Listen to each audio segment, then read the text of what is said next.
Ivy Morris was walking quickly down the sidewalk, clutching a blue folder in her hands. The sound of her heels on the pavement echoed like a rushing clock, click, clack, click, reminding her that time was not on her side. The interview at the Hilson Grand Hotel was her one chance to turn things around. After months of being unemployed, this was the only thing standing between her and unpaid rent. But of course, the universe had other plans. "Please, can someone help me?" The wheels stuck. The desperate voice came from the street. Ivy paused, glanced at her watch, and muttered, "Oh no, not now." She turned and saw an elderly woman in a wheelchair, struggling to free one of the wheels caught in what looked more like a bear trap than a manhole. The poor woman was pulling and pushing, grumbling all the while as the chair squeaked. "Hold on, ma'am. I'll help you," Ivy said, rushing over.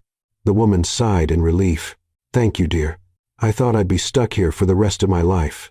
Ivy crouched down and tugged at the wheel. Nothing. She tried again. Still nothing. "What is this thing? A hole or a trap?" The woman chuckled. "Seems like fate wants us to become friends."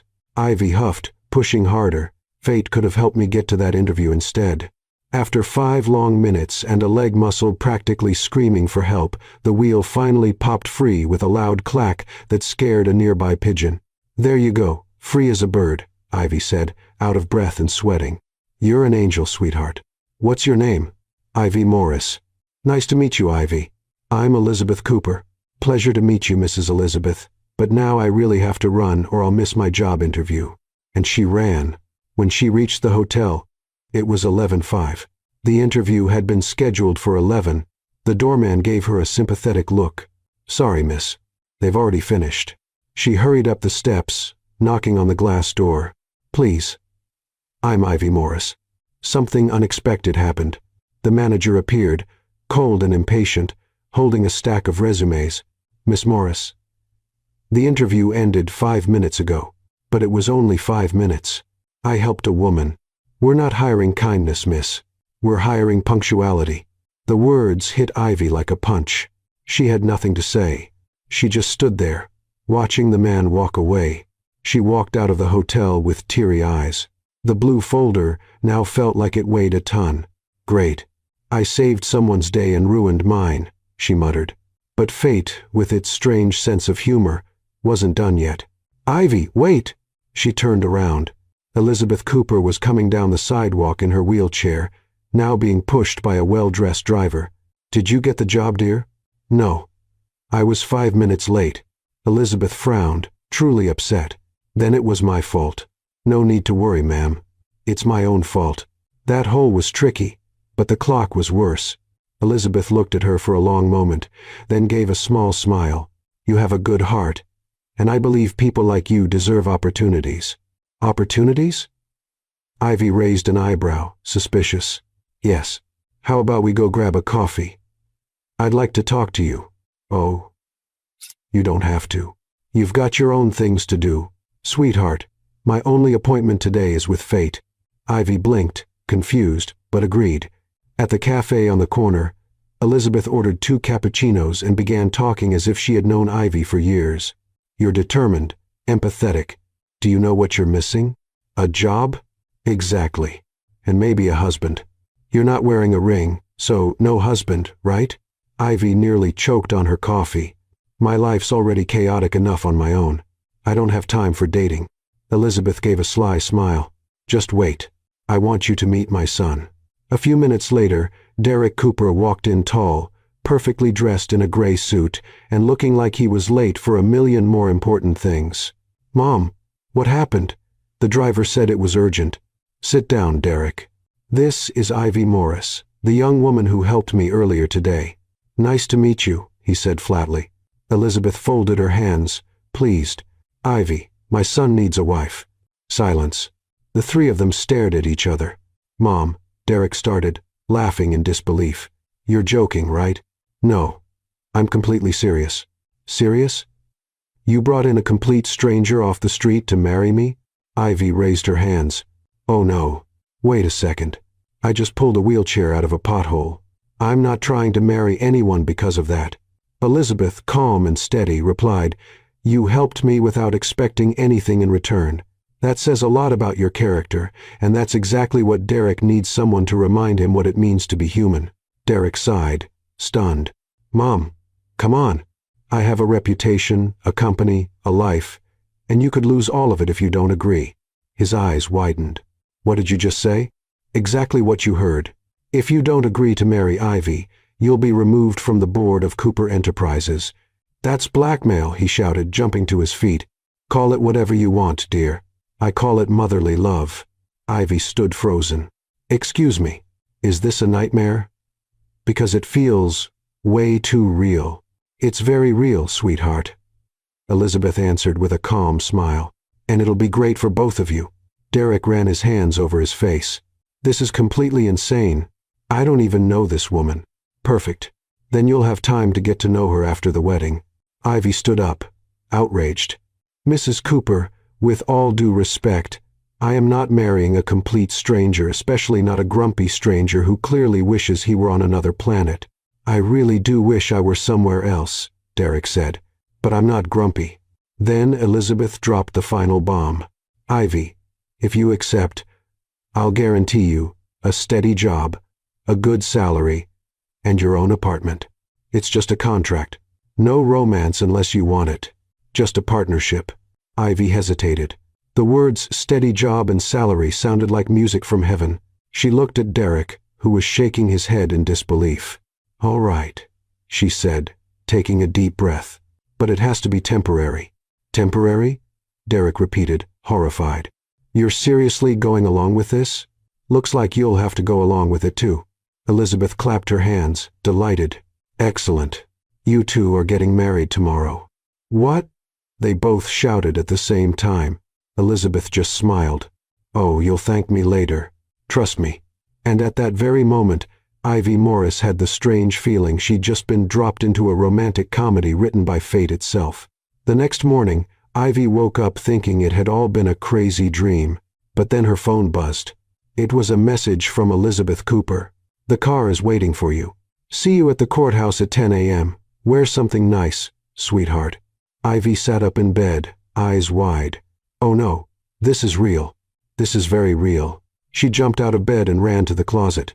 She flung open the doors and stared at her clothes like they were plotting against her.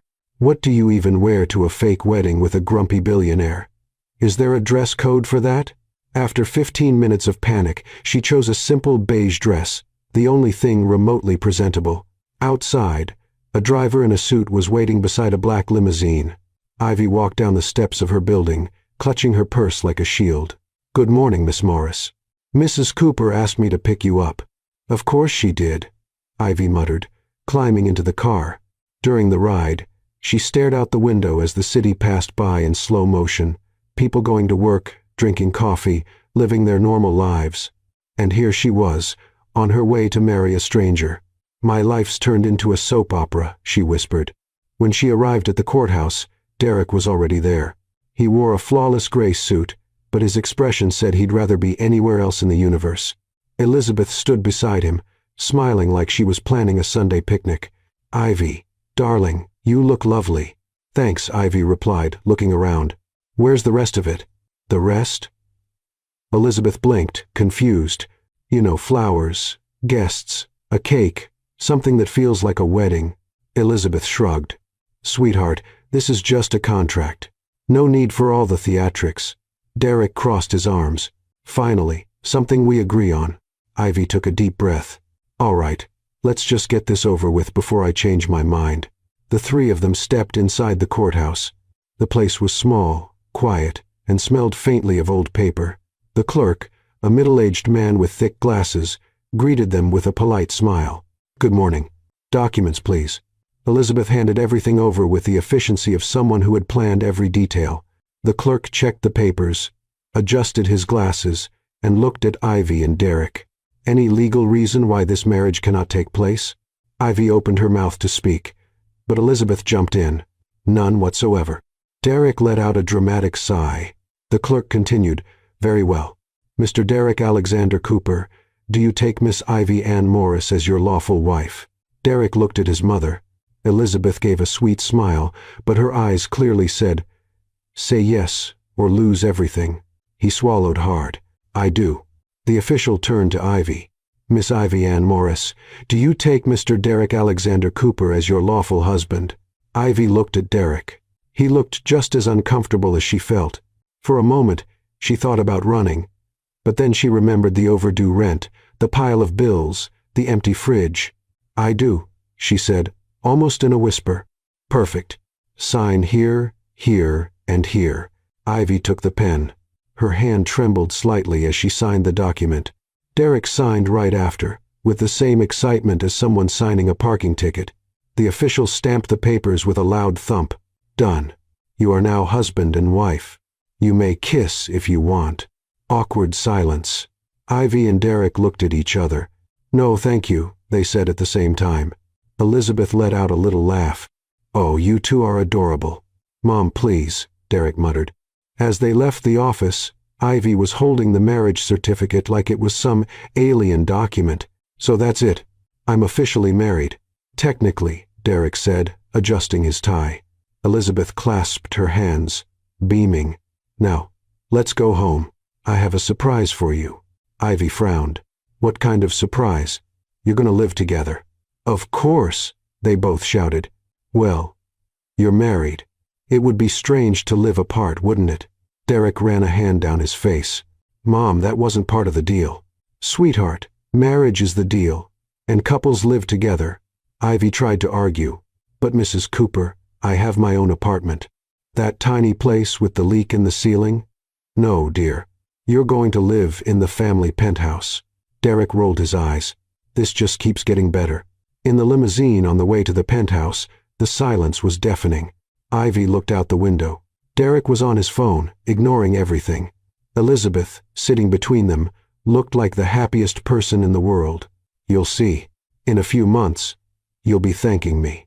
I doubt it, Derek mumbled. Ivy sighed. I still can't believe I did this. Welcome to the club, Derek said, still staring at his phone. When they arrived at the penthouse, Ivy's jaw dropped.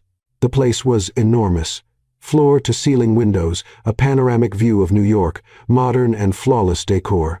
This place is bigger than my whole building, Ivy said, amazed. Elizabeth smiled. I'm glad you like it, dear. Your room is upstairs. Room? Singular? Ivy's eyes widened. Yes, dear. You're married. Derek stepped in quickly. Mom, I'll sleep in the office. No, you won't. You need to look like a real couple. Ivy raised her hands. Wait, I didn't agree to this. Elizabeth patted her shoulder. Dear, it's just for the contract. You can put a pillow in the middle of the bed like in those old movies. Derek scoffed. This is ridiculous. What's ridiculous is wasting an opportunity like this, Elizabeth replied seriously. Trust me, you'll thank me. And with that, she walked out, leaving Ivy and Derek alone for the first time as husband and wife. They looked at each other. Ivy crossed her arms. So now what? Derek sighed. Now we try to survive this. Ivy shook her head in disbelief. I should have left that wheel stuck in the hole. Derek almost smiled. Almost. Couldn't agree more. And just like that, the marriage of convenience became real. Two strangers, one marriage certificate, and a completely uncertain future. But Elizabeth Cooper smiled, satisfied, as if she had just completed the perfect plan, because deep down, she knew exactly what she was doing. The next day, Ivy went back to her small apartment to pack her things. The place was modest, with a tiny kitchen and a window that faced the alley out back, but it was hers, or at least it had been. She opened the closet and started tossing clothes into a suitcase, still trying to process everything. Married? I'm married, she murmured, shaking her head. That's when the door burst open. Ivy Ann Morris. It was Rachel, her best friend since school. Wide-eyed and holding her phone. Rachel, you nearly gave me a heart attack. I gave you a heart attack? Girl, you got married and didn't tell me. I had to find out through the New York Society's Instagram. Ivy blinked. Wait, what do you mean Instagram? Rachel turned the phone toward her. There was a photo of Derek entering the registry office with the caption, Billionaire heir Derek Cooper gets married in surprise ceremony. Ivy groaned. Oh no. Rachel sat on the bed, arms crossed. Well, are you going to tell me or do I have to learn everything from the internet? Ivy sighed and told the whole story, the hole in the sidewalk, the missed interview, the coffee with Elizabeth, the crazy proposal, the threat of being disinherited. When she finished, Rachel was speechless. "You're telling me you got married because you helped a lady on the sidewalk? That's unbelievable." "I know, Rachel. But now I'm stuck in a deal with one of the most powerful families in New York." Rachel burst out laughing. "Girl, your life turned into a movie like Cinderella. But with no glass slipper and way more drama. It's not funny." Ivy threw a pillow at her. "Oh, it is. So what now, are you living with him?" "I already am in the penthouse with a panoramic view and everything." Rachel jumped up. "I need to see this." "No, you really don't." "Yes, I do. Come on, take me there." Ivy rolled her eyes but smiled. At least she had a friend to make this madness a bit more bearable. Hours later, Ivy came back to the penthouse with her suitcases. Derek was in the living room working on his laptop, a perfectly placed cup of coffee next to him. He didn't even look up. "You're back." "I'm back," Ivy said, dropping her bags on the floor. Silence. She walked to the kitchen and opened the fridge. It looked like a museum display, everything lined up, labeled and sorted by category. "Who organizes a fridge like this?"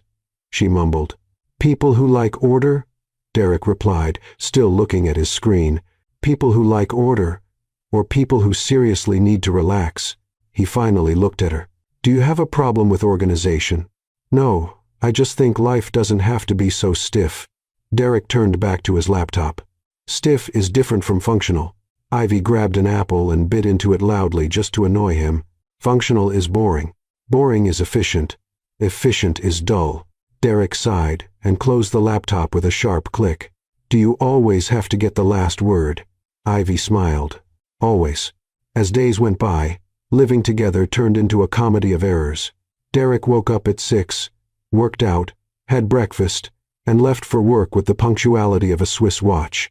Ivy woke up at 9, tripped over the rug, drank coffee in her pajamas, and took half an hour to pick an outfit. One morning, Derek walked into the kitchen and found Ivy singing and dancing while frying eggs. "What are you doing?" "Making breakfast." "Want some?" "No. I already ate at 6. "Of course you did," Ivy rolled her eyes, "because you're a robot programmed to be perfect." "I'm not a robot. I just have discipline." "Discipline is overrated." He grabbed a water bottle and left the kitchen. Ivy yelled after him, "One day, you'll learn how to have fun." "I doubt it," he shouted back. But things started to change. One night, Derek came home late and found Ivy on the couch watching a comedy movie and laughing out loud. "Do you always laugh like that?" he asked, dropping his briefcase. "Only when it's funny." "Wanna watch?" "No. I have work." "You always have work." He hesitated. "It's my job." "And your job can't wait 15 minutes?" Derek looked at the screen. The movie looked silly, but Ivy was laughing so hard he ended up sitting down. 15 minutes turned into 30. And 30 turned into an hour. When the movie ended, Derek realized he had relaxed for the first time in weeks. "It was tolerable," he said. Ivy smiled. "Admit it. You liked it." "I'm not admitting anything." But he almost smiled. Almost. Meanwhile, in the penthouse office, Elizabeth Cooper watched everything from a distance. She knew exactly what she was doing. One day, she called her personal lawyer. "I want to transfer 20% of Cooper Enterprises shares to Ivy Morris Cooper's name." The lawyer blinked. Surprised. "Mrs. Cooper, are you sure?" "Absolutely. Do it today." Quietly. "But that's a considerable amount. Does Miss Ivy know?" Elizabeth smiled. "No, and she doesn't need to." "Not yet." The lawyer nodded and left. Elizabeth looked out the window, satisfied. "You'll thank me later," she whispered. Ivy and Derek continued their dance of opposites. He complained she left the lights on. She complained he always kept the remote in the exact same spot. He said she was messy. She said he was robotic. But little by little, something was changing. Derek began to notice the house felt more alive with Ivy around. And Ivy began to realize that behind that armor of seriousness, Derek had a heart. One night, as they ate dinner in silence, Ivy asked, "Why are you so serious all the time?" Derek stopped chewing. "Because life demands seriousness. Life demands balance. You can be responsible and still have fun. He looked at her, thoughtful. Have you always been like this? So optimistic? Not always, but I've learned that complaining doesn't help. Laughing does. Derek stayed quiet, and for the first time he started to think maybe she was right. Without realizing it, they both began to learn something important from each other. Derek learned that life didn't have to be perfect to be good. And Ivy learned that discipline wasn't a cage, it was freedom. Behind the scenes, Elizabeth Cooper watched everything, pleased. Her plan was going better than she expected, and without anyone knowing, she had already set the stage for something that would change everything. A few days later, Ivy started working at the Cooper Group's hotel. The Hilson Grand Hotel was grand and elegant, with crystal chandeliers, red carpets, and perfectly uniformed staff. Ivy walked through the main lobby, clutching her bag tightly. "Breathe, Ivy.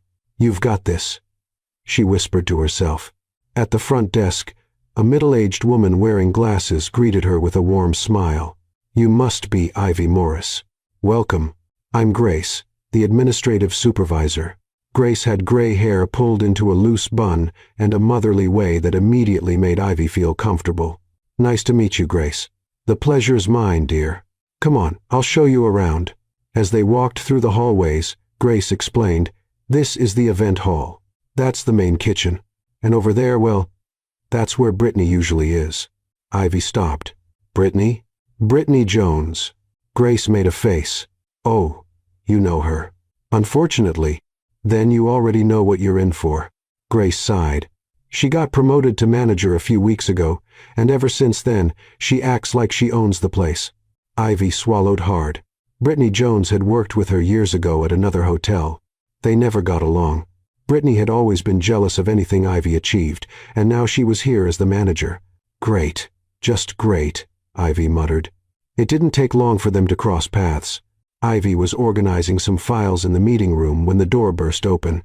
Well, look who's here. It was Brittany, tall, blonde, with a fake smile, and eyes sharp as knives. "Hi, Brittany," Ivy said, trying to stay calm. "I heard you married into the Cooper family. How convenient." Ivy took a deep breath. "That's none of your business." "Oh, but it is, because now you work here in my hotel. Technically, it's part of the Cooper Group." Brittany stepped closer, crossing her arms. "I don't care who you married, Ivy. In here. You report to me. Got it?" Ivy held her gaze.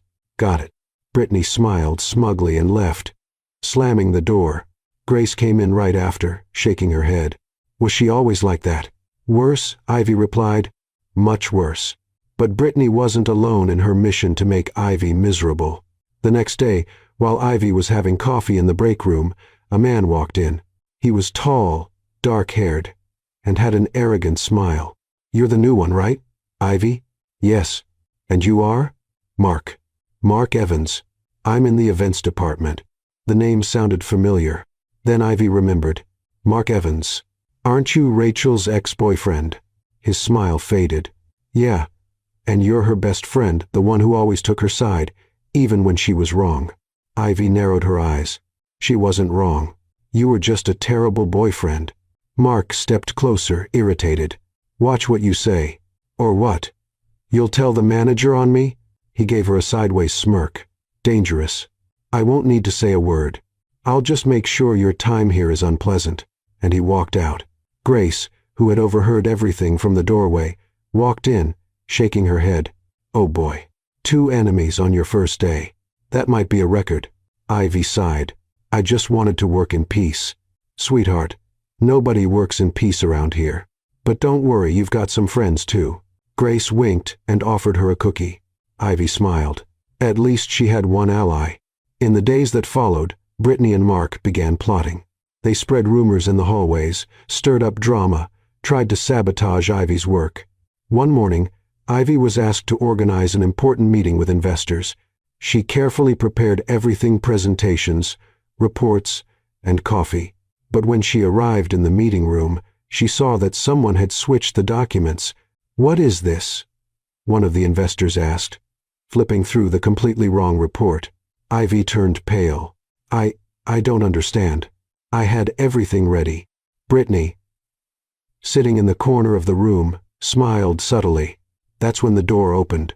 Elizabeth Cooper entered, elegant as always, smoothly rolling her wheelchair into the room. "Sorry for the interruption, gentlemen." Everyone stood up at once. "Mrs. Cooper?" What a surprise. Elizabeth looked around, her eyes settling on Ivy, who was visibly nervous. "I heard there was a problem with the documents." Brittany stood up quickly. "Yes, Mrs. Cooper. Unfortunately, Ivy wasn't able to prepare the reports correctly." Elizabeth turned to Brittany with an icy smile. "Really? That's strange, because I personally asked Ivy to prepare those documents, and she's never let me down." Brittany swallowed hard. Elizabeth continued, "Unless, of course, someone sabotaged her work." The room fell completely silent. Elizabeth took the documents from the investor's hands and examined them. "These aren't the original reports. Someone switched them." Ivy's eyes widened. Brittany turned pale. Then Elizabeth turned to Ivy and said, loud enough for everyone to hear, "If there's anyone here who deserves a promotion, it's Ivy Morris." The shock was instant. "Mrs. Cooper Ivy," began, unsure of what to say. Elizabeth raised her hand to stop her. "As of today, Ivy Morris Cooper is promoted to vice president of the Hilson Grand Hotel." Brittany's face lost all color. Mark, who had been watching from the doorway, was left speechless. The investors started to applaud. Ivy, still in shock, tried to process what had just happened. "Mrs. Cooper, I don't know what to say. Just say thank you and accept it, dear." Elizabeth replied with a warm smile. "Thank you," Ivy said, moved. Brittany stormed out, slamming the door. Mark vanished quickly. After the meeting, Grace ran over and hugged Ivy. "Vice President! Oh my goodness, you just rose faster than an elevator." Ivy laughed, still dizzy from it all. "I can't believe it." "Believe it. And now Brittany will have to swallow all that arrogance." Ivy looked around. The other staff members were greeting her with respect. For the first time, she didn't feel like just the girl who married a billionaire. She was someone who had earned respect, and that bothered a lot of people. That night when Ivy got home, Derek was on the couch reading reports. "I heard you got promoted," he said, without looking up. "Did your mother tell you?" "Everyone told me." Ivy sat next to him. "Do you think she did it just because I'm your wife?" Derek finally looked at her. "No, she did it because you deserve it." Ivy blinked, surprised. "Really?" He almost smiled. "My mom is a lot of things, but she's never unfair." Ivy smiled too. And for the first time since it all began, she felt that maybe this crazy marriage had brought something good after all. At least at work, she had finally earned the respect she always deserved. In the weeks that followed, Ivy threw herself into her work. As vice president, she now had responsibilities that once seemed impossible, but to everyone's surprise and her own, she was doing very well. Grace, her loyal friend, never missed a chance to joke. "Who would have thought, huh? The girl who pulled a wheel out of a hole now runs half the hotel." Ivy laughed as she organized papers in her new office. "I'm not running anything, Grace. Sweetie, you're the vice president.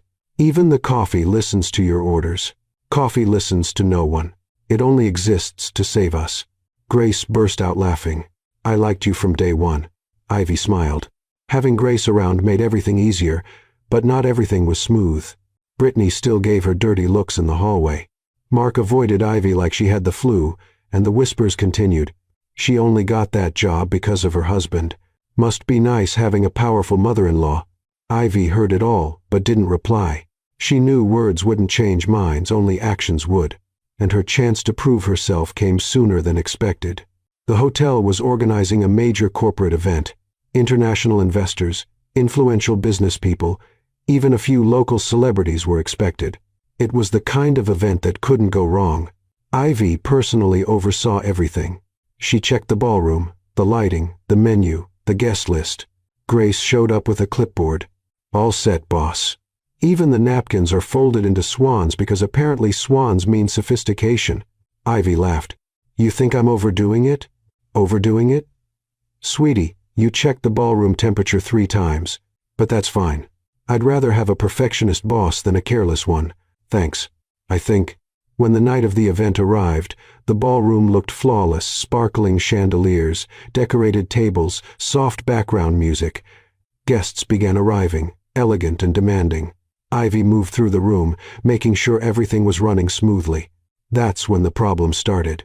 One of the waitresses, a young woman named Emily, tripped and dropped a tray of drinks right next to one of the most important guests of the evening, Jonathan Pierce, a billionaire investor known for his explosive temper. The drinks splashed slightly onto his suit. Emily turned pale. "Sir, I'm so sorry. It was an accident." Jonathan stood up, furious. "An accident? This suit costs more than you make in a year. I want this incompetent woman fired immediately." The entire room fell silent. Emily began to cry. Brittany, who had been watching from a distance, quickly stepped in with a fake smile. "Mr. Pierce, I apologize on behalf of the hotel. We'll take care of her dismissal right away." "Wait." Ivy's voice cut through the tension. She walked calmly to the center of the room. "Mr. Pierce, I understand your frustration, but before we make any decisions, I'd like to review what happened." Jonathan looked at her with impatience. "And who are you?" "Ivy Morris Cooper, vice president of the hotel." Brittany clenched her teeth. Ivy continued, "May I check the security footage? It'll only take a minute."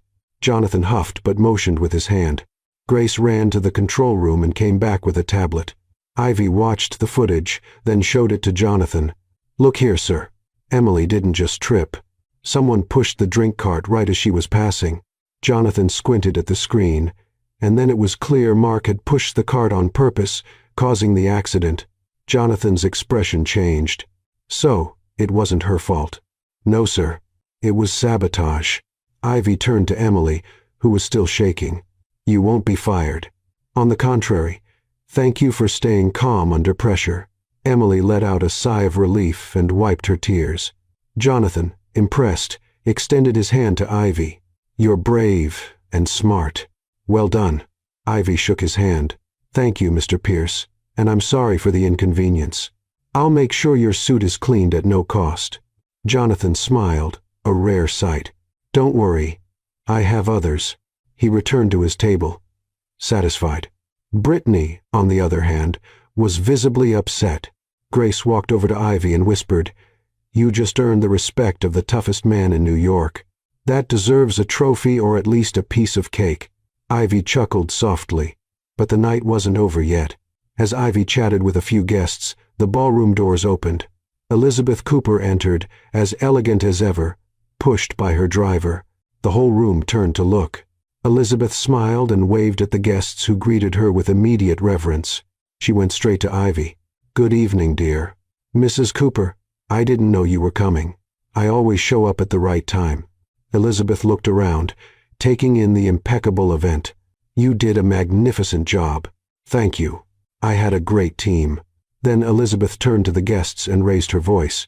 "May I have everyone's attention for a moment?" The room went quiet. Elizabeth continued. "I want you all to know this is Ivy Morris Cooper, my daughter-in-law, and from today on, no one will ever again underestimate her talent, her intelligence, or her worth." Apple applause erupted. Ivy felt tears threaten to fall but held them back. Elizabeth stepped closer and took her hand. "You deserve every bit of the respect you're getting, dear, and anyone who says otherwise will have to answer to me." Ivy smiled, deeply moved. "Thank you, Mrs. Cooper, for everything. Call me Elizabeth. After all, we're family." The applause continued. Grace, standing in the corner, wiped her eyes with a napkin. "Oh my goodness, I'm crying. This is ridiculous," she mumbled, sniffling. Jonathan Pierce stood and raised his glass. "A toast to Ivy Cooper, the woman who proved that competence doesn't come with a last name." Everyone raised their glasses. Ivy looked around the room, seeing the same faces that once doubted her now clapping in her honor. It wasn't just about the Cooper name anymore. It was about the respect she'd earned with hard work, intelligence, and courage. That night, Ivy realized something important. She was no longer just the girl who once helped an older woman on the sidewalk.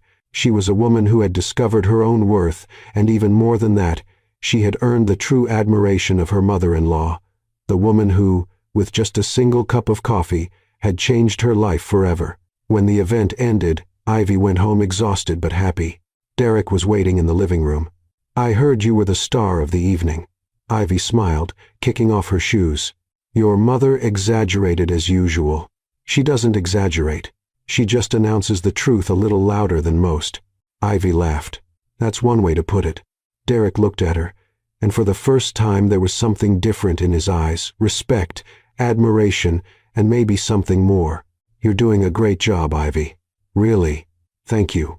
They stayed quiet for a moment, and something in the air shifted, but neither of them said a word. Not yet.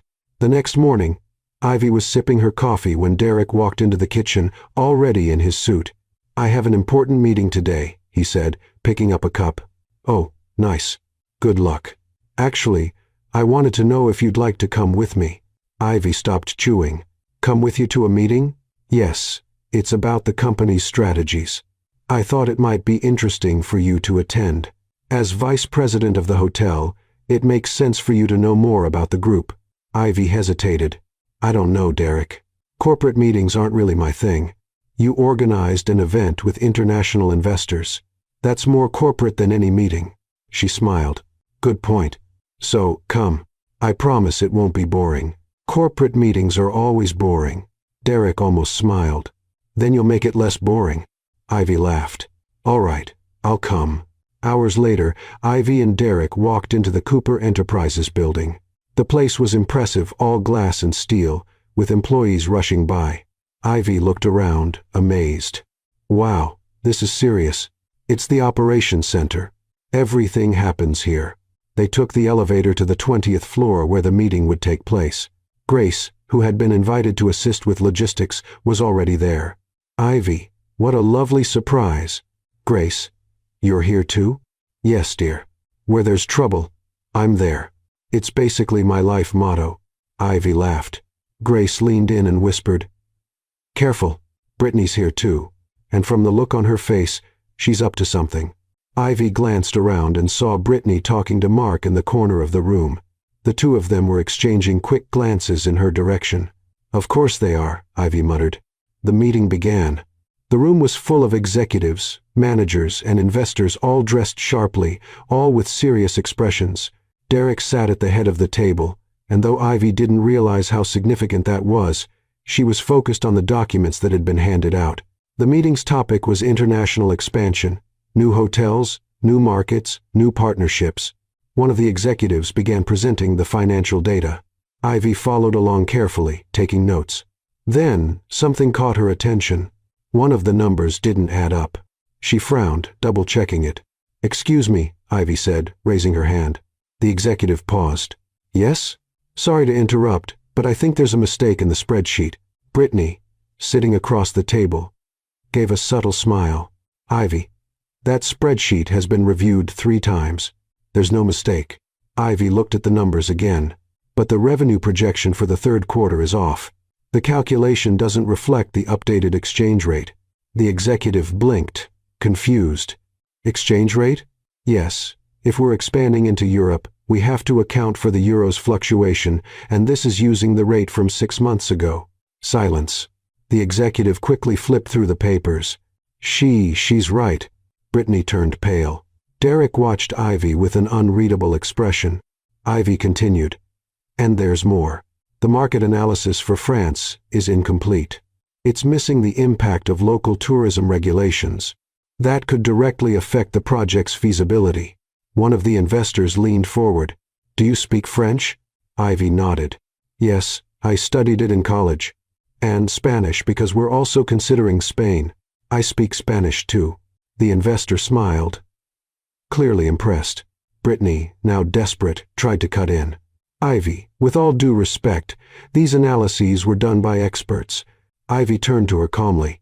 Then the experts made mistakes, because the numbers don't match. Grace, in the corner of the room, was trying not to laugh. Mark, realizing the plan was falling apart, tried to change the subject. Maybe we should move on and review this later. Derek finally spoke. No, we'll review it now. His voice had authority. The room fell completely silent. Ivy looked at him, surprised by his tone. Derek continued. Ivy, can you present your correction? Of course. She stood up, took a marker, and walked to the whiteboard. With clarity and precision, she redid the calculations, explained the inconsistencies, and proposed adjustments. Then, to everyone's surprise, she gave a summary in 3 languages: English, French, and Spanish. The international investors were stunned. When she finished, the room was completely quiet, and then the applause started. At first, slowly, then louder and louder. Ivy, feeling shy, returned to her seat. Derek was watching her with something she couldn't quite read. Pride, admiration, something else. The French investor stood up. "Mademoiselle Cooper, you just saved this project from a financial disaster. Congratulations." Ivy smiled, still trying to take it all in. "Thank you. I just did what needed to be done." Brittany looked furious. Mark was avoiding everyone's gaze. Grace, on the other hand, looked absolutely delighted. After the meeting, the investors surrounded Ivy, asking questions and praising her sharp thinking. Derek waited until everyone had left before walking over to her. "You are amazing." "Thanks. But why was everyone listening to you like you were wait?" Ivy looked around. The room was empty except for the 2 of them. "Derek, what exactly is your position at the company?" He hesitated. "I'm the president of Cooper Enterprises." Ivy's eyes widened. "What?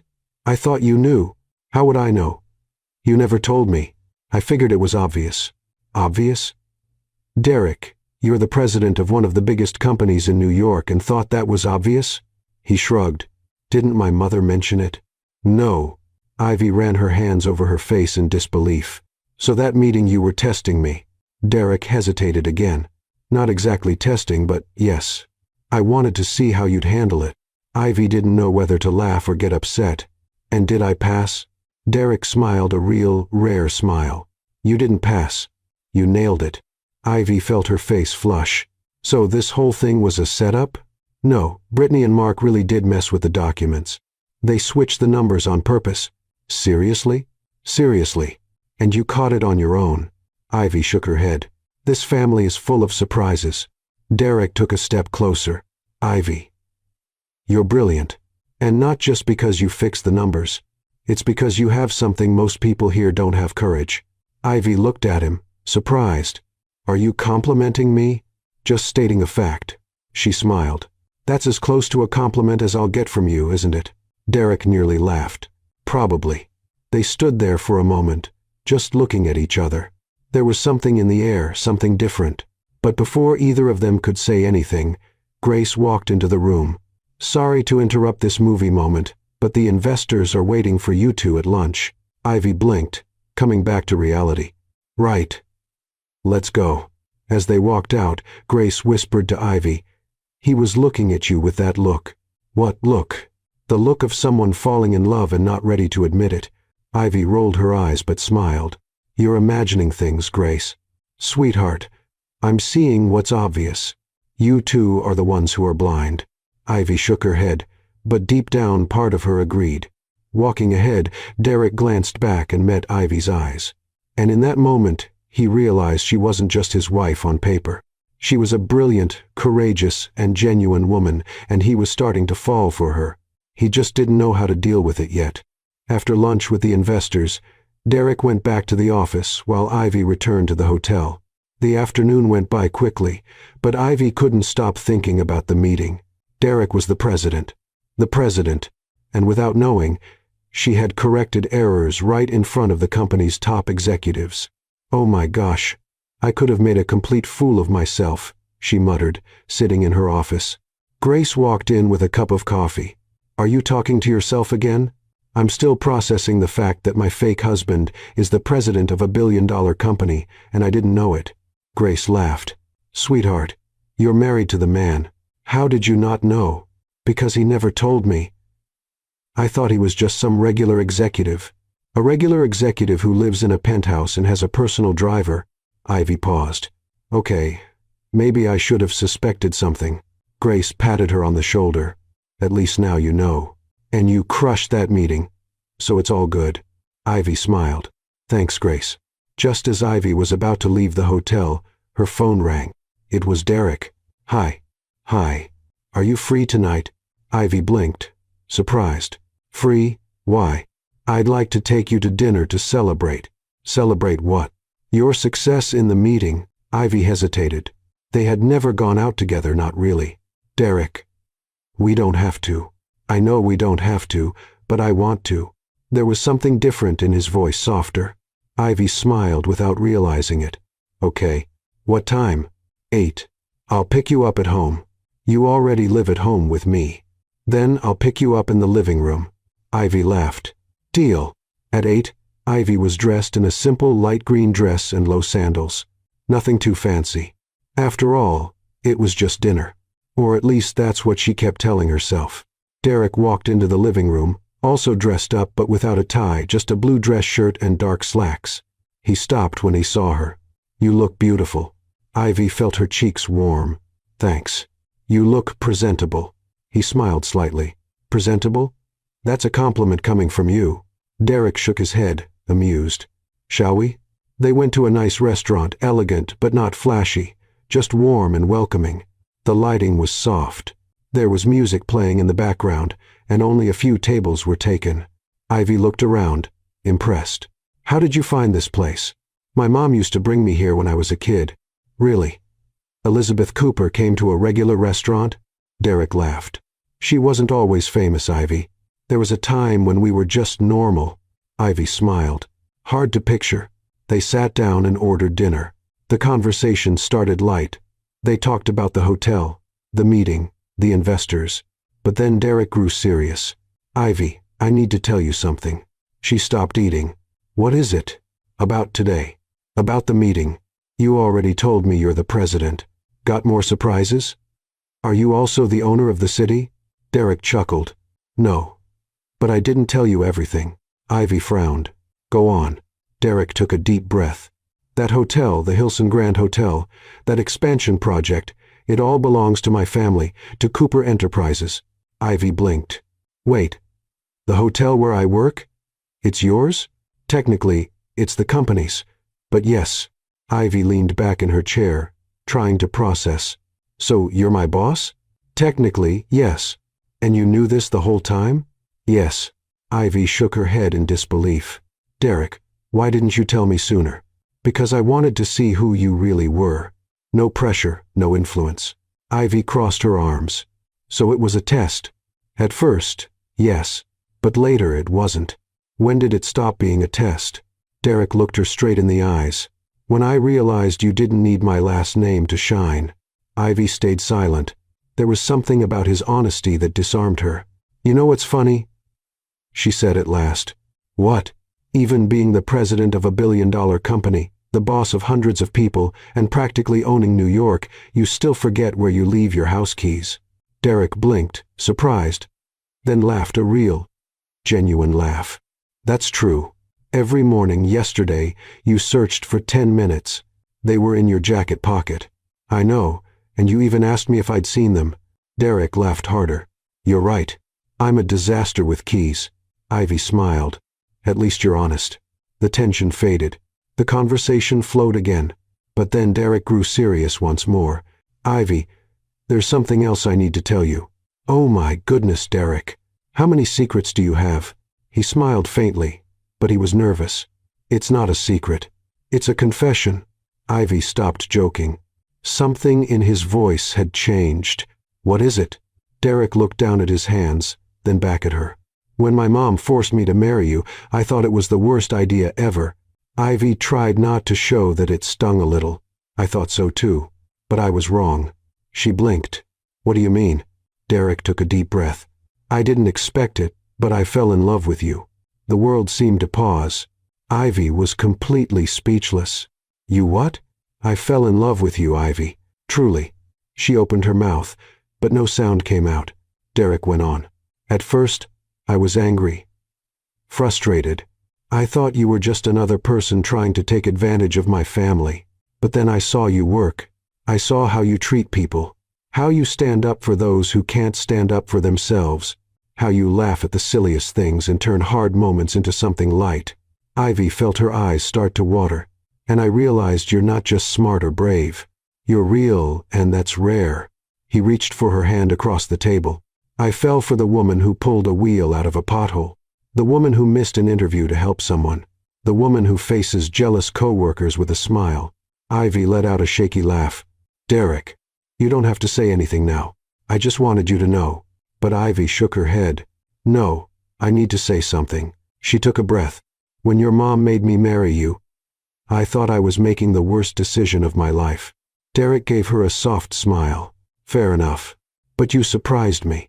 Even though you're serious, methodical, and completely obsessed with organization, hey, you have a good heart, and I started to see that little by little. She squeezed his hand. I fell in love with you too, Derek. His eyes widened. Really? Really? Even though you're hopeless with keys. Derek laughed, moved, and for the first time since they met, they looked at each other not as strangers in a contract, but as two people who had found something unexpected love. Derek stood, walked around the table, and held out his hand. Care to dance? Ivy looked around. Here? In the middle of the restaurant? Why not? She laughed and took his hand.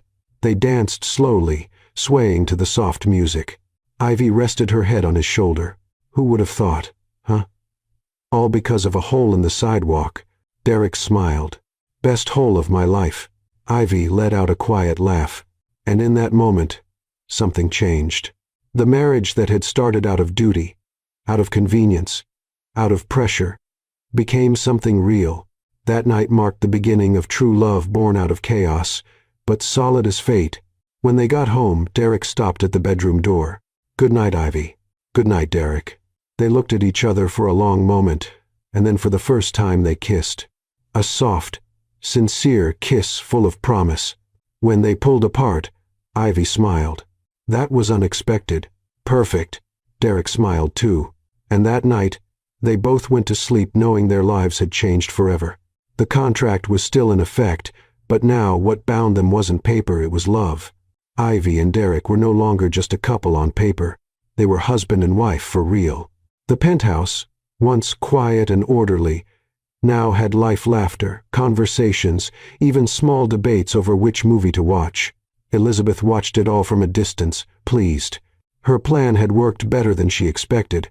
One morning, Ivy was in the kitchen making coffee when her phone rang. It was her mother. Mom, what a surprise. Hi, sweetheart. How are you? I'm great. And you too? We're good. Actually, your father and I were thinking of paying you a visit. Ivy nearly dropped her cup. A visit here in New York? Yes. It's been so long since we've seen you, and we want to meet your husband properly. Ivy smiled, touched. Of course. Mom, when are you coming? How about next week? Perfect. When Ivy hung up, Derek walked into the kitchen, already dressed for work. Who was that? My mom. My parents are coming to visit next week. Derek stopped mid-tie. Your parents? Yes. They want to get to know you better. Are you nervous? Me? Nervous? Of course not. Ivy laughed. You're nervous. I'm not. You are. You just tied your tie 3 times. Derek looked down and realized she was right. All right. Maybe I'm a little nervous. Ivy stepped closer and adjusted his tie. Relax. They're going to love you. How can you be so sure? Because I love you, and they trust my judgment. Derek smiled and kissed her forehead. You always know what to say. The following week, Ivy was at the train station waiting anxiously. When her parents appeared, she ran to hug them. Mom, Dad. Linda Morris, a warm woman with gray hair, hugged her daughter tightly. My girl, you look so beautiful. Thanks, Mom. Thomas Morris, a kind-faced man with calloused hands, hugged her too. We've missed you, sweetheart. I missed you too so much. Derek stood a few steps behind, watching. Ivy called to him. Come on, Derek. I want you to meet my husband. Derek stepped forward and held out his hand. Nice to meet you, Mr. Morris. Mrs. Morris. Thomas shook his hand firmly with a measuring look. Nice to meet you, son. So you're the man who married my daughter? I am, sir, and I promise to take good care of her. Linda smiled, squeezing Derek's arm. I'm sure you do, dear. Ivy spoke very highly of you on the phone. Ivy blushed. Mom, what? It's true. Derek smiled, clearly pleased. On the way to the penthouse, Linda kept talking. New York is so big and loud, but beautiful. Very beautiful.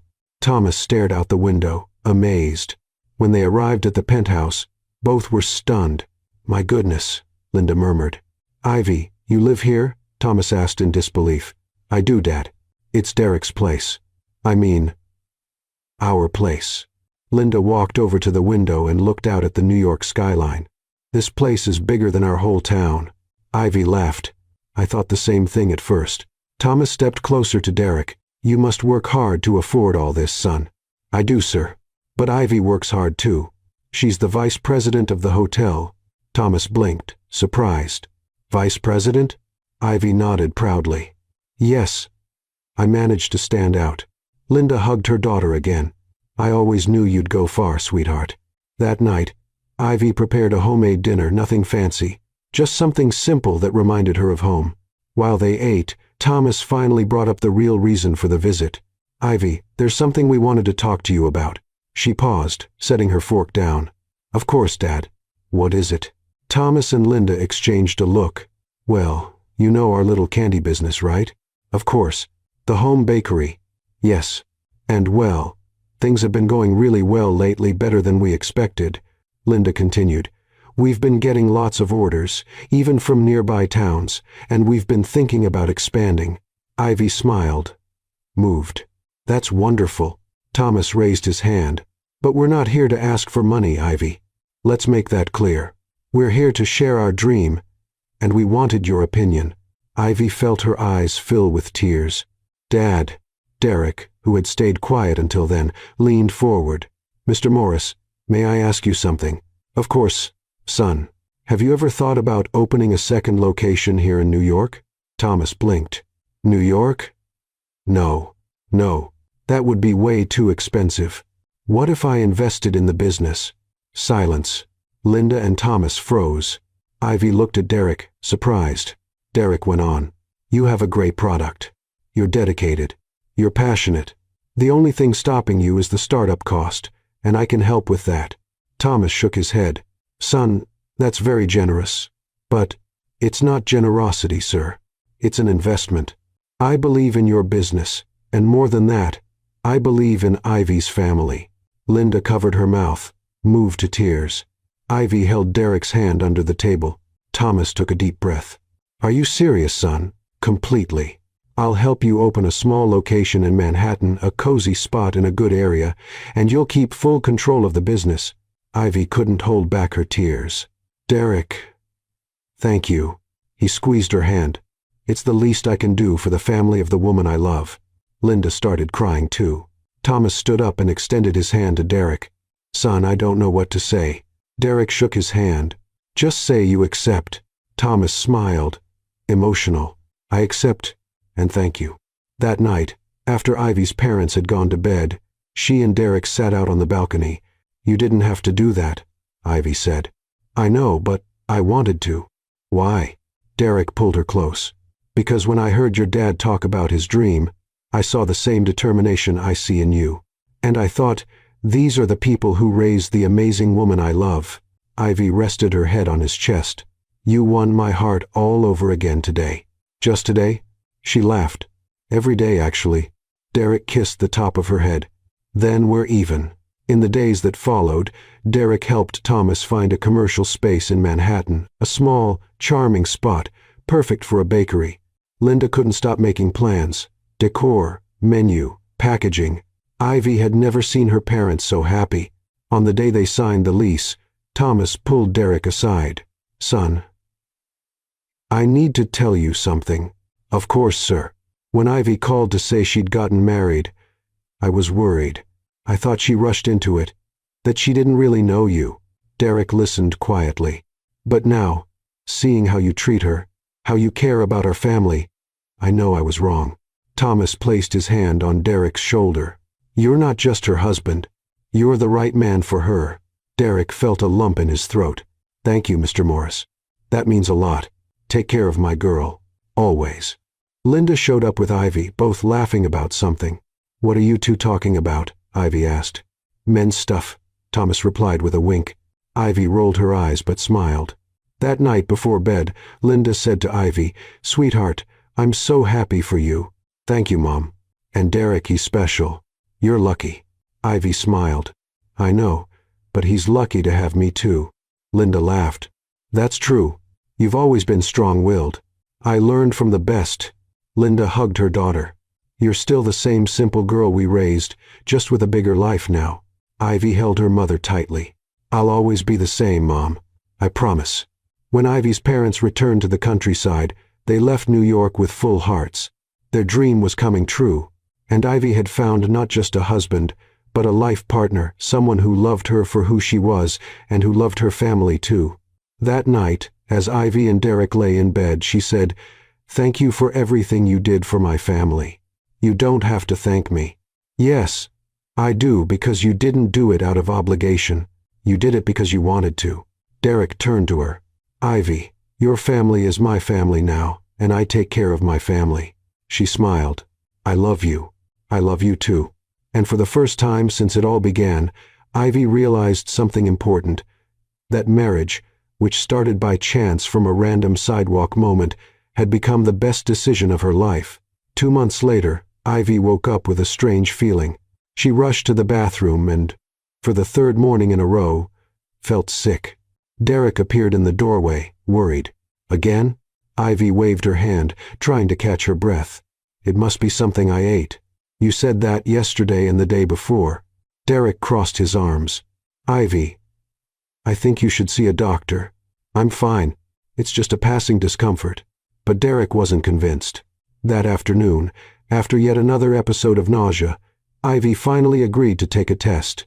Rachel, who was visiting, held her hand. "Do you think it could be?" Ivy looked at the pregnancy test in her hand. "I don't know. Maybe. There's only one way to find out." Ivy went into the bathroom, took the test, and waited the longest 3 minutes of her life. When she looked at the result, her heart stopped 2 lines. Positive. Oh my God. Rachel knocked on the door. "Well?" Ivy opened the door slowly, holding the test. Rachel looked and screamed, "You're pregnant!" Ivy was still processing. I'm going to be a mom, and Derek's going to be a dad." "Oh my gosh. Ivy, this is amazing." Ivy smiled, emotional. "Yeah, it is amazing." When Derek came home that evening, Ivy was nervous. She had prepared a special dinner and placed a small box in the center of the table. Derek walked in, dropped his briefcase, and looked around. "What's all this?" "Dinner. Something special." "Why? Did I forget an important date?" Ivy laughed. "No, but today is still important." Derek sat down, curious. "You're scaring me." Ivy pushed the box toward him. "Open it." Derek opened it and found a tiny pair of baby shoes inside. He blinked, confused. "These are baby shoes." "Yes, baby shoes. I know they're baby shoes, but what?" And then it hit him. Derek's eyes widened. "Ivy, are you?" She nodded, tears in her eyes. "I'm pregnant." Derek froze for a second, then jumped up, knocking over the chair. "I'm going to be a dad." Ivy laughed, emotional. Derek ran over and picked her up, spinning her around. "Derek, careful." "Sorry." "Sorry," he said, setting her down with exaggerated care. Oh my gosh, Ivy, we're going to have a baby." "Yes, we are." He held her face in both hands. "You just gave me the best news of my life. I thought that was when I agreed to marry you. That's tied for first." Ivy laughed and kissed him. But while happiness filled the penthouse, something was about to threaten the couple's peace.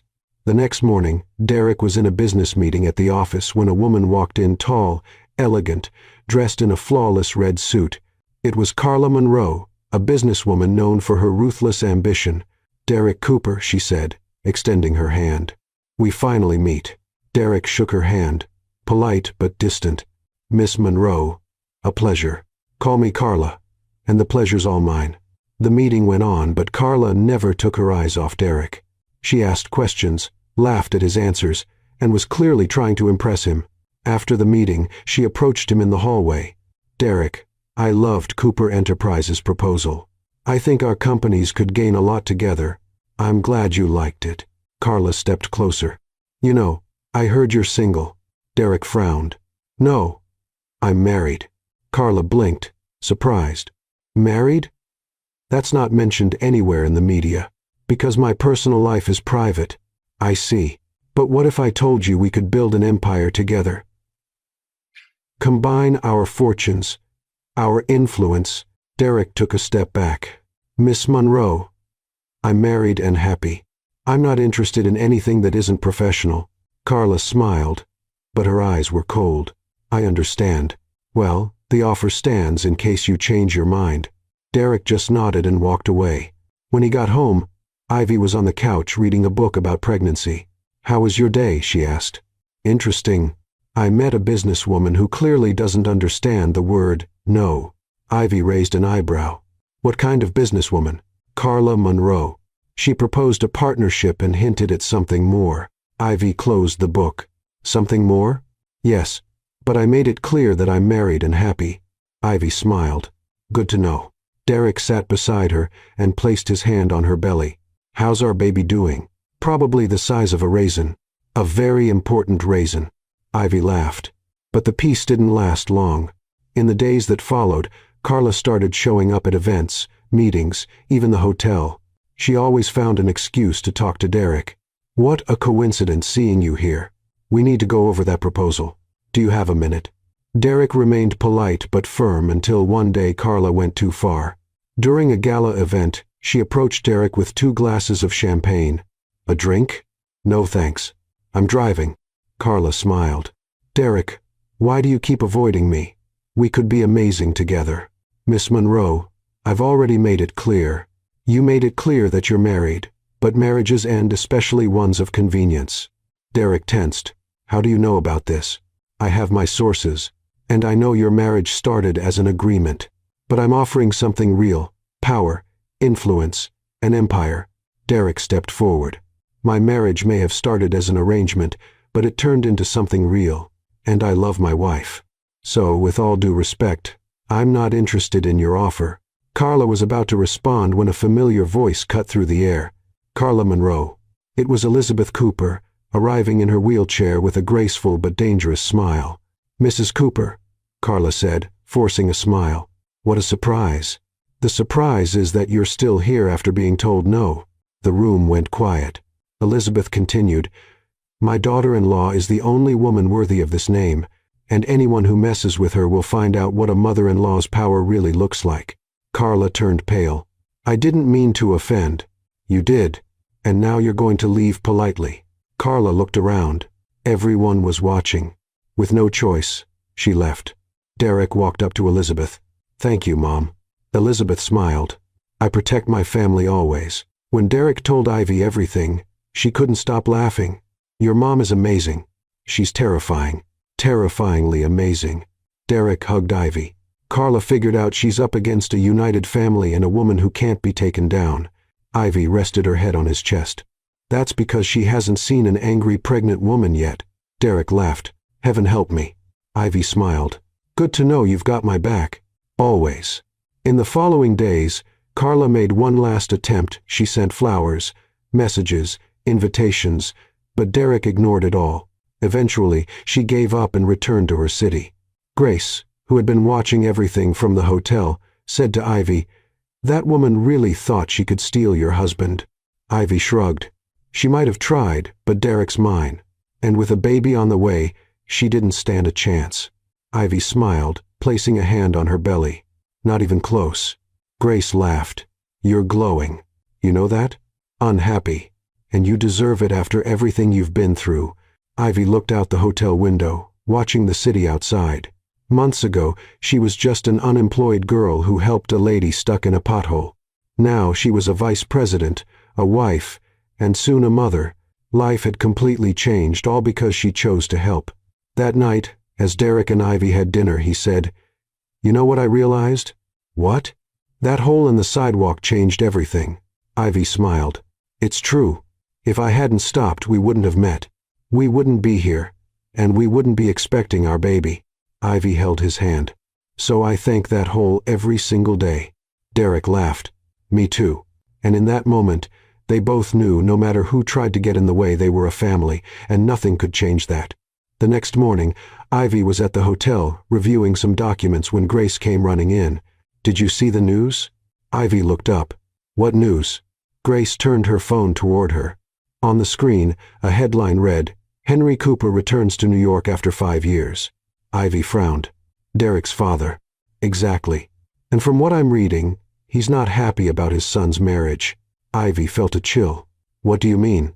Grace read aloud. Close sources say Henry Cooper disapproves of the marriage and intends to reverse the situation. Ivy dropped her pen. Reverse it? How? I don't know, honey. But if I were you, I'd keep an eye out. Ivy grabbed her phone and called Derek. He answered on the third ring. Hey, love. Derek, did you see the news about your father? Silence. I did. Why didn't you tell me? Because I didn't want to worry you, especially now that you're pregnant. Ivy. We're a couple. You can't protect me from everything. I know. I'm sorry. But my father, he's complicated. Complicated how? Ambitious. Cold. He only cares about business and power. When my mother proposed our marriage, he was against it. But she owns more shares than he does, so he couldn't stop it. And now he's back, and he'll probably try to stir up trouble. Ivy tightened her grip on the phone. We'll face it together. Derek smiled on the other end. Together. 2 days later, Henry Cooper called for an emergency meeting at Cooper Enterprises. All the executives, shareholders, and even the press were invited. Ivy was nervous. Why the press? Derek adjusted his tie, tense. Because my father loves putting on a show. Elizabeth, standing calmly beside them, said, Don't worry, dear. Your father-in-law is all theatrics, but I know the script. Ivy gave a small smile, but her nerves were still there. The event hall was packed, cameras, reporters, and executives in sharp suits. Henry Cooper stood on stage, posing. He was tall, with gray hair and a piercing gaze. When he saw Derek, Ivy, and Elizabeth walk in, he smiled, but it was a cold smile. My son, Elizabeth, and Ivy. Is that right? Ivy extended her hand. Nice to meet you, Mr. Cooper. Henry shook her hand, but there was disdain in his eyes. The pleasure is mine. Derek tensed up. The meeting began. Henry spoke about the company, about expansion, about the future. But then he got to the main topic. As you all know, my son Derek is the president of Cooper Enterprises, and as such, his personal decisions directly affect the company. The room went quiet. Henry continued, Recently, Derek got married to a woman ordinary, no connections, no influence. Ivy felt her face heat up. Derek clenched his fists. Henry went on, But I, as both a shareholder and a father, believe it would be more beneficial for the company to form an alliance with someone from our circle like, for example, Carla Monroe. Murmurs broke out across the room. Ivy looked at Derek, stunned. Is he serious? Derek stood up. Dad, this is ridiculous. Henry smiled. What's ridiculous is choosing emotions over business. Derek walked up to the stage and took the microphone. With all due respect, Dad, the only woman I love and the one I'm married to is Ivy Morris Cooper. The room fell completely silent. Derek continued, I'm not getting a divorce. I'm not marrying Carla Monroe. And if that bothers you, you'll just have to accept it. Ivy felt her eyes fill with tears. Henry was visibly upset. Derek, you're making a mistake. No, the only mistake would be walking away from the woman I love. Applause began to rise in the room, but before Henry could respond, Elizabeth stood up. She made her way to the stage, pushing her wheelchair with purpose. Henry, dear. Henry turned to her. Elizabeth, stay out of this. She smiled. Since you love alliances so much, here's mine. Elizabeth opened her purse and took out an envelope. Our divorce. The audience gasped. Henry's eyes widened. What? Elizabeth opened the envelope and pulled out the papers. I signed them this morning. Just needs your signature, but don't worry, everything's already with the lawyers. Henry turned pale. Elizabeth, you can't. I can, and I already did. Then she turned to the crowd. And one more thing. The room fell into complete silence. Elizabeth continued. As of today, all my shares in Cooper Group are transferred to Ivy Morris Cooper. The announcement hit like a bomb. Ivy was frozen. What? Derek looked at his mother. Stunned. Mom. Elizabeth smiled at Ivy. You deserve it, dear, for everything you've done. For who you are. Ivy couldn't hold back the tears. The audience erupted in applause. Henry was furious, but there was nothing he could do. He left the stage, slamming the door behind him. Ivy walked up and hugged Elizabeth. Thank you, she whispered. You're my daughter now, and I take care of my family. Derek joined them, wrapping his arms around both. And in that moment, the entire room gave them a standing ovation. After the event, Ivy was still in shock. I own part of the company. Elizabeth smiled. Yes, dear. 20% of the shares are in your name. Why? Because you showed you're not here for money. You're here for love. And that's rare. Ivy hugged Elizabeth again. You changed my life. You changed mine too, dear. Derek watched them both, proud. When they got home, Ivy was still trying to take it all in. I'm a shareholder. Me? The girl who missed an interview to help an old lady. Derek laughed. And now you own part of Cooper Enterprises. Ivy shook her head in disbelief.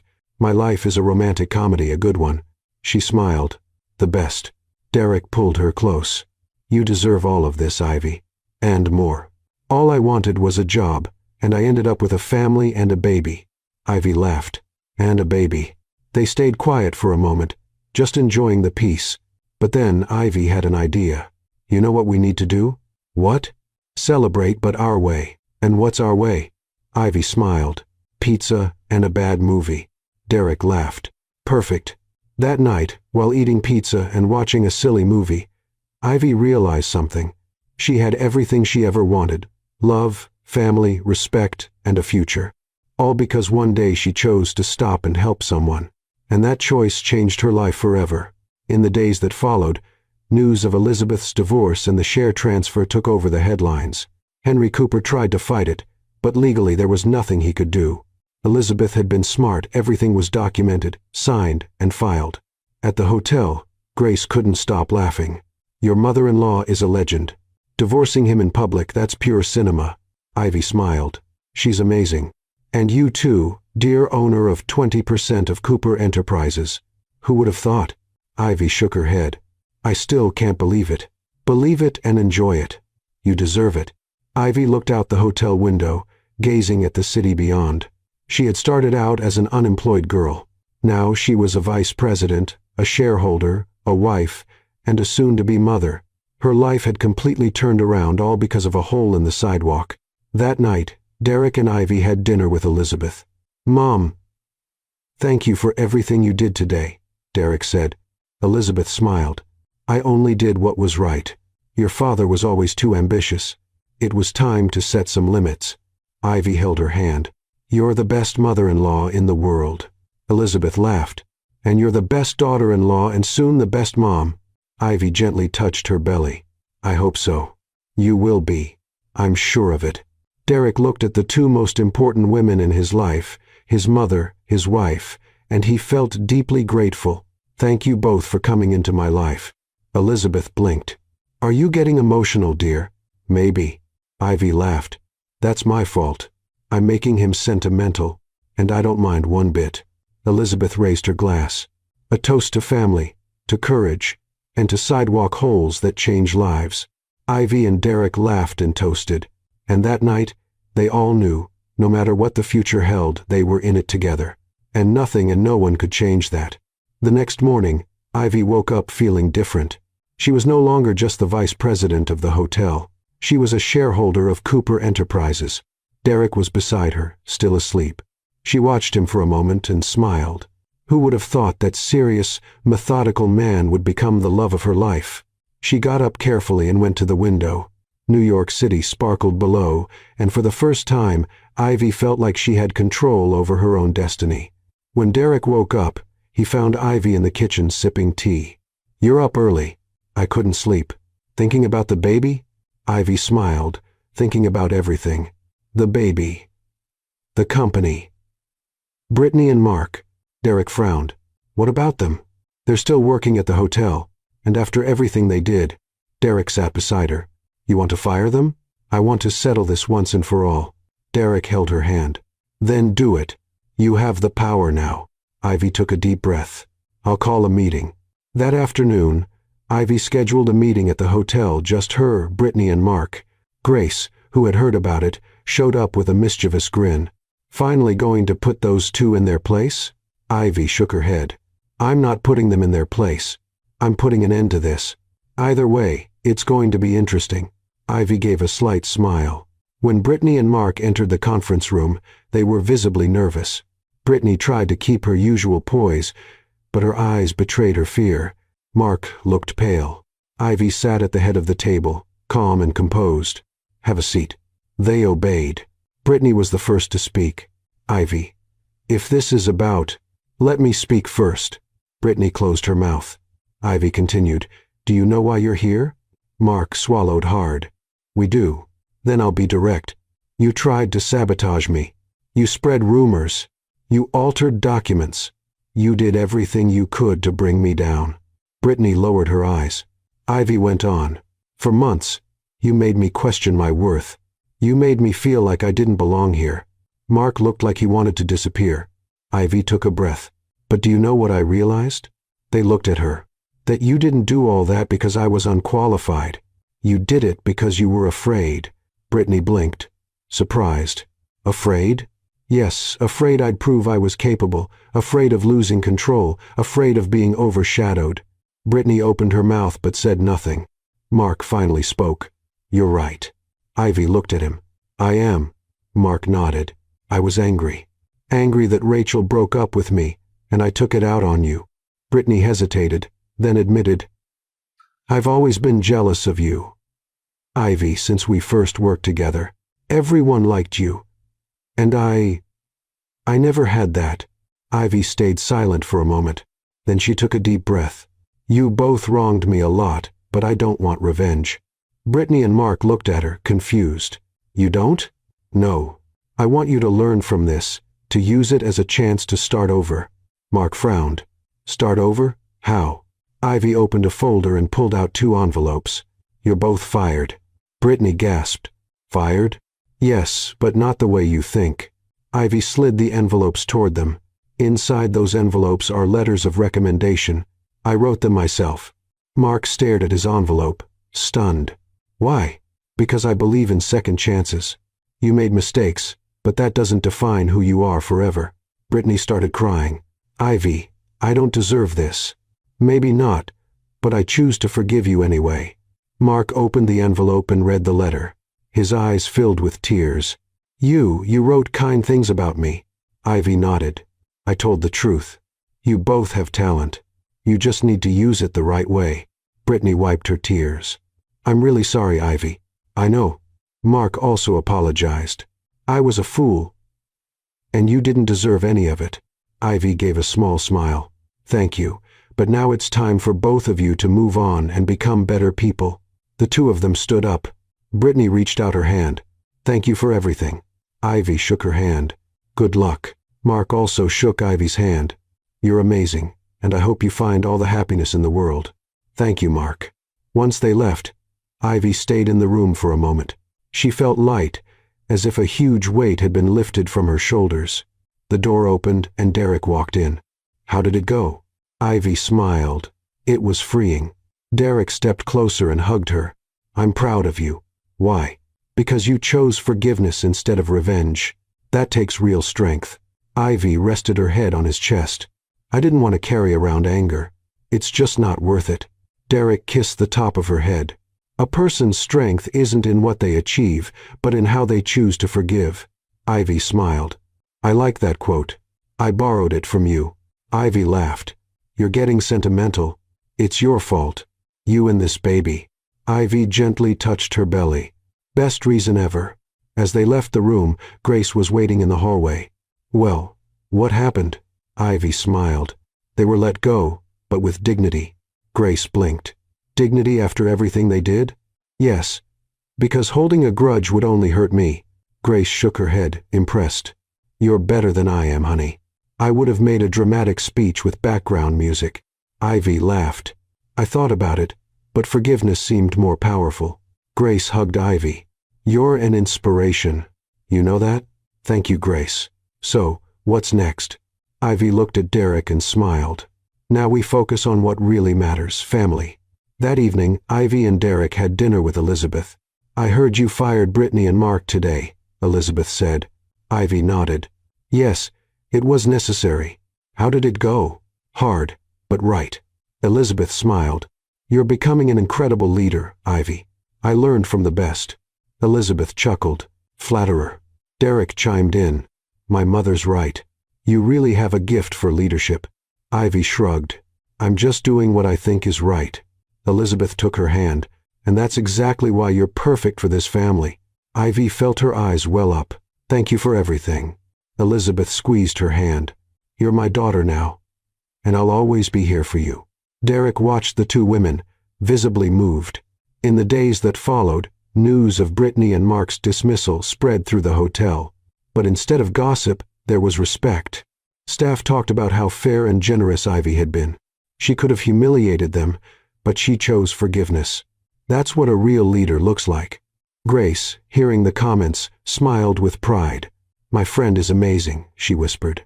One morning, Ivy was in her office when she got an email. It was from Brittany. Ivy, I just wanted to thank you again. I got an interview at another hotel thanks to your letter. I promise to do better. Thank you for believing in me when I didn't deserve it. Ivy smiled and replied, I'm happy for you, Brittany.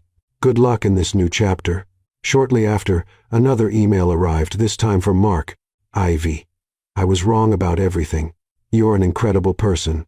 Thank you for giving me a second chance. I wish you and Derek all the happiness in the world. Ivy closed her laptop, content. It was the end of jealousy, the end of scheming, the end of a cycle and the beginning of something new. When Derek got home that evening, he found Ivy out on the balcony. Are you okay? Ivy smiled. I'm great. What are you thinking about? How much life has changed. Just a few months ago, I was unemployed, lost, with no direction. And now I'm a vice president, a shareholder, a wife, and a soon-to-be mom. Derek hugged her from behind. And the most incredible woman I know. Ivy laughed. You're exaggerating. I'm being honest. Ivy turned to face him. Thank you for everything. Thank you for teaching me how to truly live. They kissed as the city lights sparkled in the background. And in that moment, they both knew the maturity they had gained wasn't just about business or success. It was about choosing love, choosing forgiveness, choosing kindness. And that choice marked the beginning of a new chapter, not just for the company, but for their lives. A chapter filled with peace, love, and family. And all because of a pothole that changed everything. A few months later, spring had arrived in New York. The trees were blooming, the air was fresh, and the city felt renewed. Ivy stood in front of the mirror, adjusting the white dress she had chosen for the ceremony. It wasn't fancy. It was simple, elegant, and perfect for her. Rachel appeared behind her, already dressed as a bridesmaid. You look beautiful. Ivy smiled, gently touching her now round belly. I look like a whale. Rachel laughed. A beautiful whale. Thanks, I think. Rachel adjusted Ivy's veil. Who would have thought, huh? The girl who pulled a wheel out of a hole is now renewing vows with a billionaire. Ivy rolled her eyes, smiling. You'll never let me forget that, will you? Never. It's the best story I've ever heard. Ivy looked at her reflection in the mirror. A year ago, she'd been unemployed, lost, unsure of what to do with her life, and now she had everything. Rachel, thank you for being here. Rachel held her hand. Always, my friend. Always. Across town, Derek was getting ready with Elizabeth's help. He was fixing his tie for the 5th time. You're nervous, Elizabeth said, smiling. I'm not. Yes, you are. You've adjusted that tie 4 times. Derek stopped and sighed. Okay, I'm a little nervous. Why, you're already married. I know, but this time it's different. This time it's real. Elizabeth held her son's face in her hands. It was always real, sweetheart, from the moment you really saw her. Derek smiled. Thank you, Mom, for everything. I just gave a little push. You two did the rest. Derek hugged his mother. The best push of my life.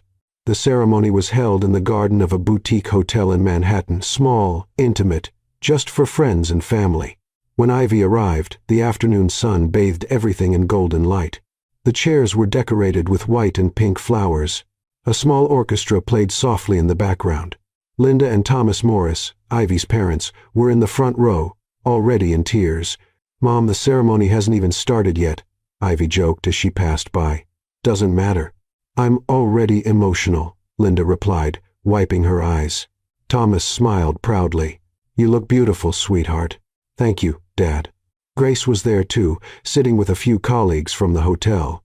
When she saw Ivy, she gave her a thumbs up and whispered, "Go get him, boss." Ivy laughed softly. When the music changed, everyone stood. Derek was at the altar waiting, and when he saw Ivy walking toward him, his heart skipped a beat.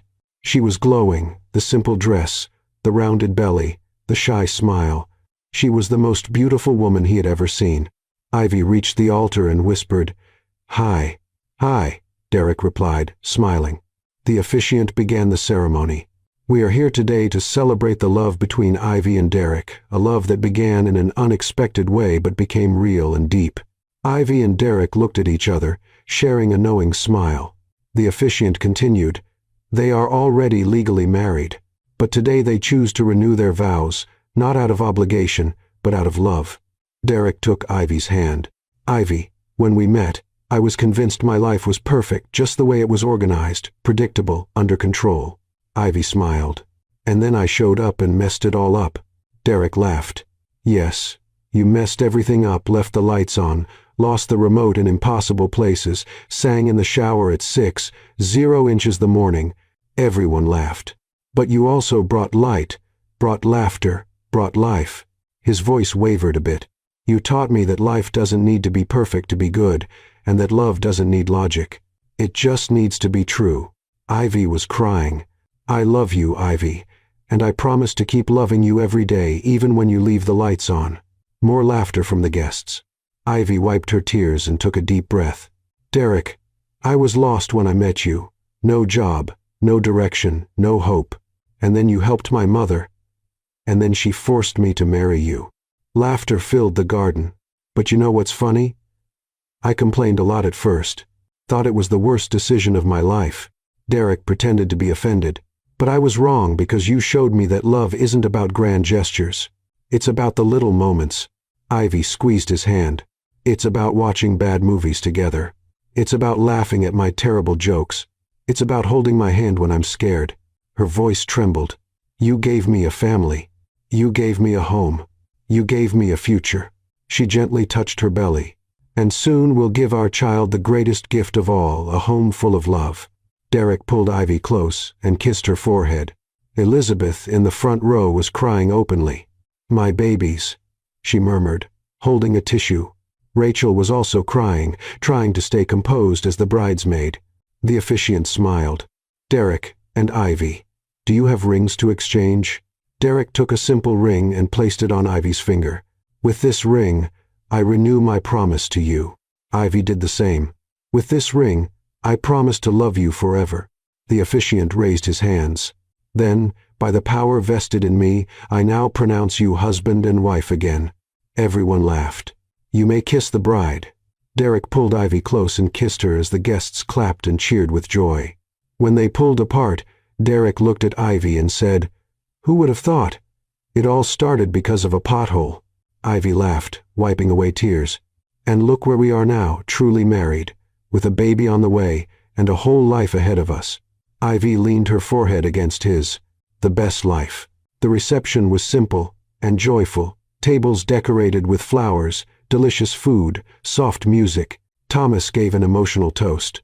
"To my daughter, who's always had a heart of gold. And to my son-in-law, who was wise enough to see it," Linda added. "And to the pothole that brought you two together." Everyone laughed and raised their glasses. Grace came up to Ivy. "You deserve all of this, dear." "Thank you, Grace, for everything. Now go enjoy your party, and don't forget to save me a slice of cake." Ivy laughed. "I promise."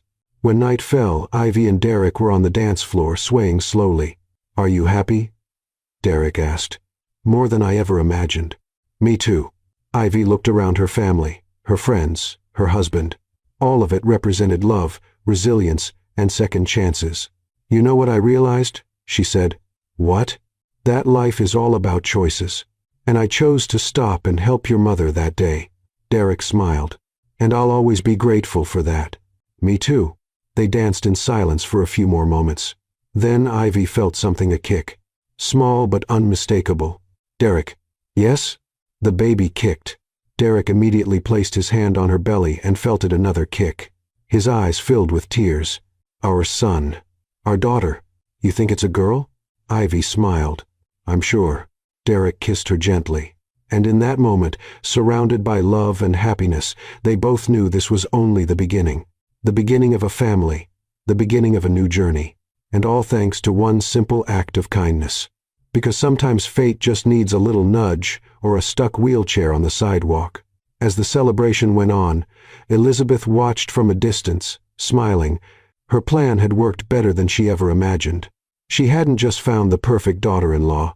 She had brought together two souls who were meant to meet. And now she would soon be a grandmother. Mission accomplished, she whispered, raising her glass. Ivy and Derek kept dancing, unaware of the world around them. There was only the two of them and the love they had built together. A love born from chaos, strengthened through challenges, and made eternal through choice. The choice to love, the choice to forgive, the choice to believe. And so Ivy Morris and Derek Cooper proved that true love doesn't need a grand beginning. It only needs hearts willing to